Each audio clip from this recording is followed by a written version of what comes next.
Bonjour, bonjour. Oui, aujourd'hui, on va parler d'un autre sujet vraiment important. J'ai fait une vidéo où je parlais des amis. J'ai mis le titre Les amis, source de douleur ou je crois encore c'était quoi là? Je crois que c'est source de douleur ou de... Bon, en fait, ce qui est sujet, j'ai donné un titre comme ça. Moi, aujourd'hui, on va voir par exemple que l'amitié, c'est quelque chose de vraiment important.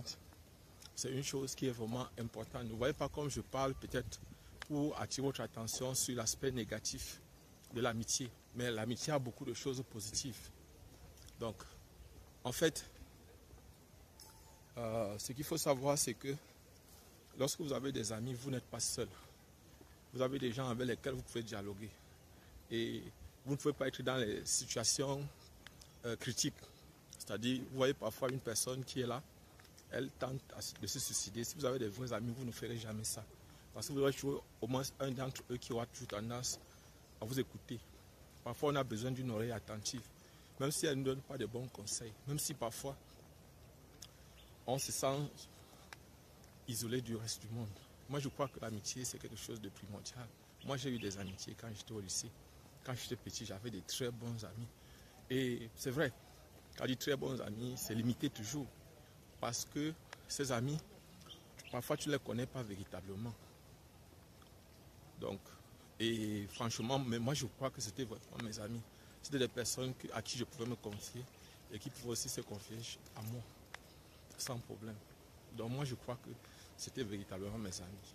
Et personnellement, je ne peux que vous conseiller, à vous aussi, de faire autant. C'est-à-dire de chercher à avoir de véritables amis, ceux qui ne cherchent pas à vous trahir.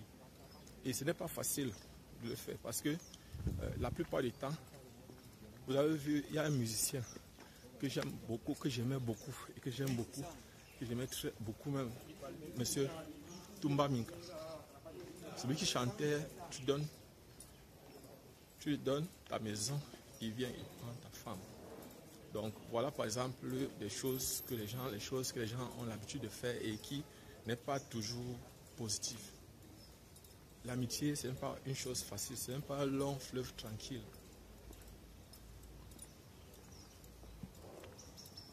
Et dans l'entrepreneuriat, donc, quelle peut être l'importance ou l'utilité de l'amitié dans l'entrepreneuriat? Lorsqu'on est jeune, lorsqu'on veut entreprendre, lorsqu'on veut développer ses compétences ensemble avec ses amis, lorsqu'on veut développer un ensemble de compétences avec ses amis, qu'est-ce qu'on peut faire? Comment on peut faire pour réussir dans l'entrepreneuriat à ce moment-là? Comment on peut faire pour vraiment entreprendre? Qu'est-ce qu'on peut faire? Comment on fait si on veut entreprendre lorsqu'on est avec ses amis? Lorsqu'on a un groupe, on a un groupe. Quels sont les conseils qu'on peut donner à ceux qui veulent entreprendre en groupe? Donc personnellement, ce que je peux vous dire, c'est que 3 conseils.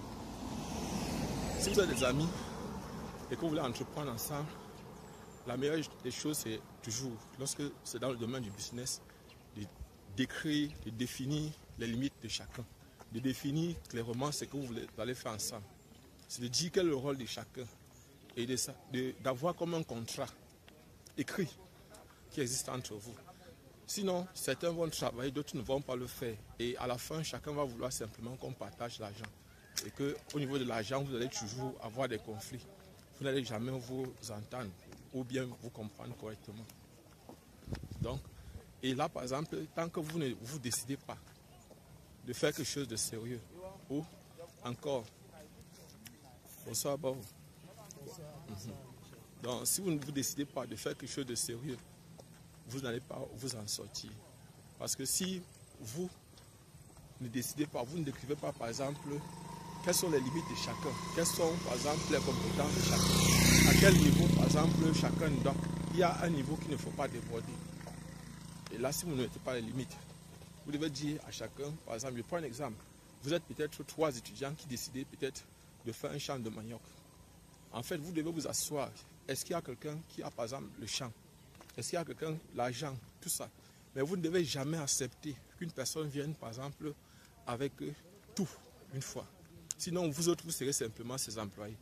Et aussi, celui qui va apporter le champ, il faudra vous méfier de lui parce que à la fin, vous pourriez il peut récupérer toute votre récolte. Si vous n'avez pas fait un contrat, peut-être avec ses parents, ou bien avec, par exemple, d'autres personnes de sa famille.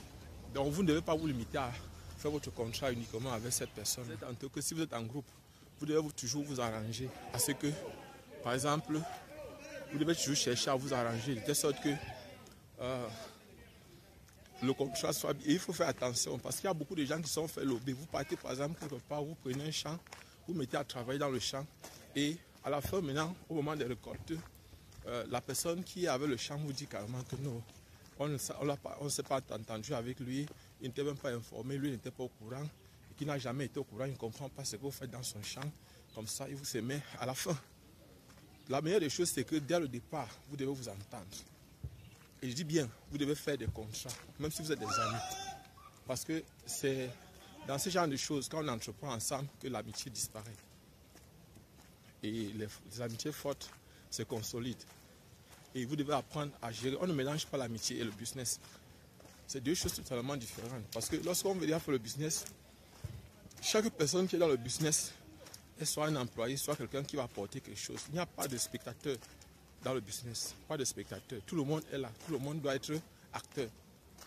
Chacun doit apporter sa part de contribution. Chacun doit venir avec ce qu'il a de meilleur pour le groupe, pour l'entreprise que vous avez créée, pour l'association que vous êtes en train de faire.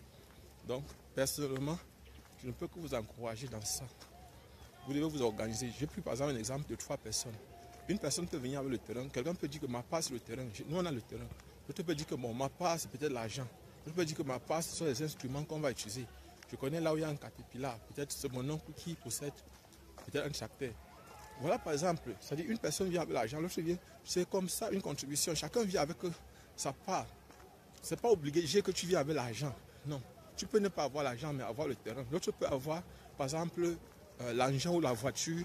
Peut-être, vous devez trouver un terrain d'entente. Chacun doit participer, chacun doit venir avec quelque chose. Donc, on va continuer la vidéo après. Chaque personne doit apporter sa part de contribution. Et si c'est comme ça, vous pourriez réussir à faire quelque chose de grand. Vous pourriez faire quelque chose vraiment de grandiose. Si chaque personne vient avec sa part de contribution, avec sa participation. Et n'oubliez pas, donnez-vous à fond dans ce que vous faites. Profitez pour apprendre le maximum possible dans vos projets que vous faites avec vos amis. C'est-à-dire, je vais prendre des exemples bientôt. C'est-à-dire des exemples où vous avez par exemple, vous êtes 3 que vous organisez. Je vais prendre des exemples avec des projets particuliers. Donc, en fait, je suis allé me coiffer. J'espère qu'on va continuer la vidéo maintenant. Donc, en fait, je voulais vous dire que vous devez savoir une chose, c'est que quand on fait une association ou quand on se réunit, on se regroupe pour créer une entreprise, pour entreprendre ensemble. En fait, il faut être très sage. Je vais vous raconter l'histoire d'un de mes étudiants, de l'un de mes étudiants, qui a été floué par son ami. Je vais vous raconter la petite histoire et vous allez comprendre jusqu'où les gens peuvent aller pour gagner l'argent sur le dos des autres. Comment, par exemple, certains amis peuvent vous flouer. Vous voyez, par exemple, je ne suis pas défaitiste. Ce que vous devez comprendre et tirer les leçons de ce qu'on vous raconte. Donc voilà, par exemple, c'est un de mes étudiants de chimie. Et qu'est-ce qui s'est passé? Le problème est simple. Il avait envie d'entreprendre dans le domaine des champs. Il voulait faire les champs, le plantain et le macabo. Et il avait l'argent. Il avait à sa possession près de 500 000 francs. Et c'est un de ses amis, un de ses camarades de classe qui vient le voir et lui dit, nous on a des terres, on a des terres à l'est. Et ils avaient vraiment des terres à l'est. Et son ami lui a dit, tout ce qu'on a fait, c'est d'aller défricher. Mes parents vont nous donner l'espace. Et mon ami, lui, donc mon étudiant, lui, il voulait simplement investir son argent. Il ne réfléchissait pas tellement. Il ne pensait pas à autre chose que d'investir. Et c'est comme ça qu'il a suivi son ami. Ils sont allés à l'est. Ils ont défriché 2 hectares. Ils ont mis sur 1 hectare, déjà, seulement le plantain. Et sur l'autre hectare, ils ont mélangé le plantain et le macabo. Et je ne vais pas vous cacher, le gars a investi près de 500 000. Tous ces 500 000 sont partis dans la culture. Et voilà donc maintenant, ils sont lancés. Et chaque fois, les employés, les ouvriers, c'était eux qui payaient. Donc tout ça, c'était à ses frais, dans les 500 000 bien sûr. Et après 11 mois, Après 11 mois, je crois que c'était, non, c'était pas 11 mois, c'était peut-être 8 mois, 9 mois comme ça. Il fallait déjà récolter. Avant ça, ils ont commencé à récolter le macabo. Et c'est là où le gars de l'Est, donc le gars qui était le camarade de mon étudiant, lui dit que le chef de leur village a demandé à ce que les étrangers ne viennent plus faire le champ dans leur village.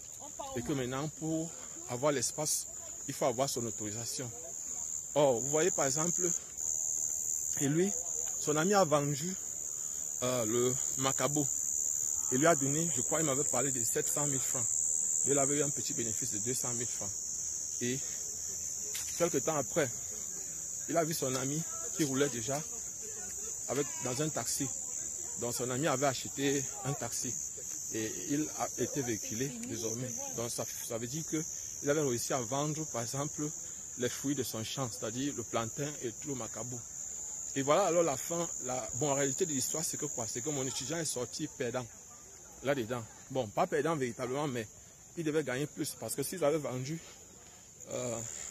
le fruit de leur champ ensemble, s'ils avaient partagé comme il fallait.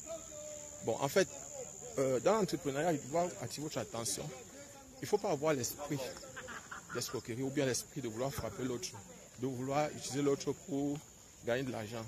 Lorsqu'on est honnête dans ce qu'on fait, on gagne plus.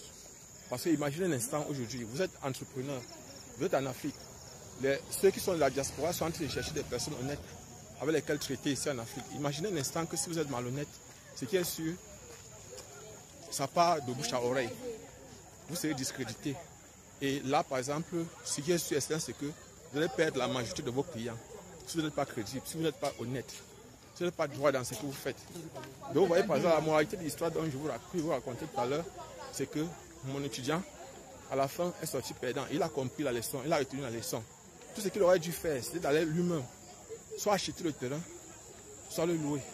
Je vous avais dit dans une autre vidéo qu'il faut constamment chercher toujours à rencontrer le chef du village. Et il y a toujours des petits cadeaux pour eux. Parce que quand il y a un problème comme ça, ils vont intervenir en votre faveur. Imaginez par exemple que, entre temps, si j'étais allé voir, par exemple, si j'étais par exemple allé voir le chef du village, il lui avait donné peut-être son petit vin. Le chef du village pouvait intervenir à ça, pour lui.